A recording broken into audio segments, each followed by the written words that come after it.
Hello and welcome back to this lecture on monetary policy, where I now turn to the third and final model of the macroeconomy that I'm going to present, which is the ADAS model. And in this model, we finally relax the very unrealistic assumption that price level is fixed, which of course it never is.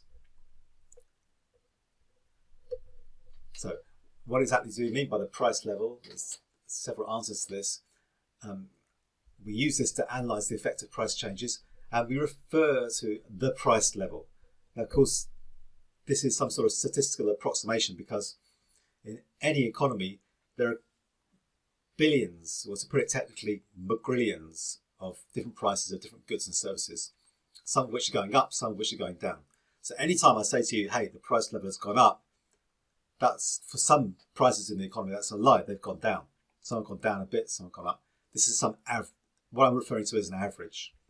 So it's an index of prices, which we use to try and get an average price level. There are different ways of doing it. Consumer price index, retail price index, and the GDP deflator.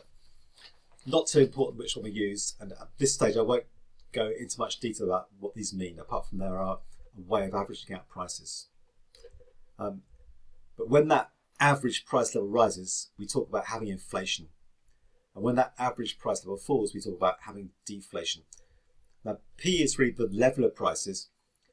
Much more often, we actually talk about the rate of change of prices. So how much P is changing month to month or year to year, which is inflation. So I'm presenting a version of the model here which works with P, the fixed price level. The more sophisticated versions work with the changing price level, the inflation level. But I'm going to pretty much switch between, because technically this is more difficult to present. The simple model with P is much easier to present. But really, when P is high, I'm going to assume that means high inflation. When P falls, I'm saying that's decreasing inflation. So what we want to know is what happens when this thing changes, when price levels change. How is this going to affect the economy? What's the relationship between price and output? What happens in the ISLM model? So here's the model we're going to build up to, which is the aggregate demand and supply model. So along here, we've got, as before, the quantity of output produced by the economy. And if we see them going this way, this is more output, more income, and also more employment. So going down this way means a fall in output and also a rise in unemployment. Going this way means more people employed, more output. So using the usual kind of economic approach, we'll say that there's, we can analyse in terms of supply. So how much are all the actors in the economy willing to supply at different price levels? And how much are all the actors in the economy willing to demand at different price levels? And there'll be an equilibrium in the middle.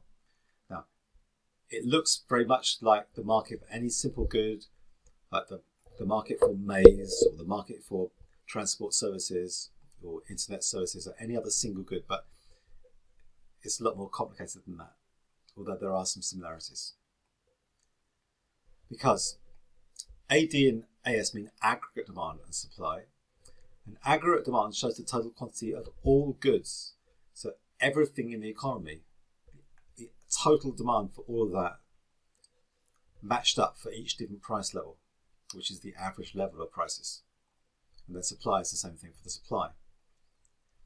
So what's the total of everything offered within the economy, given the average price level? Where they meet gives us the equilibrium. So aggregate demands, well, so far, this ISLM model was presented assuming that price level is fixed. However, there is a link in that if you do change P, that effectively shifts the LM curve. If you remember, that's because increasing P, increasing the price level, reduces the value of money. So if you keep the amount of nominal money in terms of the number of South African rand, the number of dollars or reals or whatever, fixed, but change the price level, that affects the actual value of that money supply. So changing the price level shifts the LM curve because the money supply is changing. So it's the same as monetary policy. The aggregate demand curve captures that relationship when that happens between P and Y. So you can use the effect of changing P and see why the AD, why we've assumed it slopes downwards.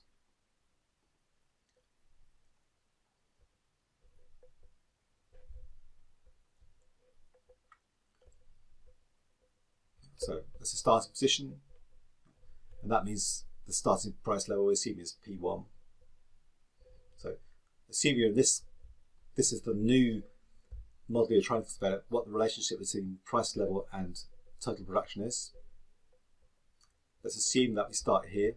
So if that's the average, if that was the initial position here, equilibrium interest rate and output, if we assume the price level is whatever it happens to be at that time, and then say what happens when the price level changes, then we get somewhere. So if the price level goes up a bit, we assume this happens. Trying to get the words on the left. Usually I'll synchronize this with this, but it's not working this time.